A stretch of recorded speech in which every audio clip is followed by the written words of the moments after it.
ছাড়ে না মোর চইলা গেলি হাই স্মৃতি পিছু ছাড়ে না মোর চইলা গেলি হাই ভালোবেসে একই পাওনা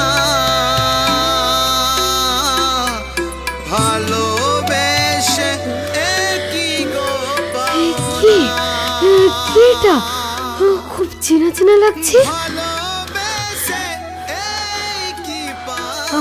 আসিম, কি অবস্থা হয়েছে ওর?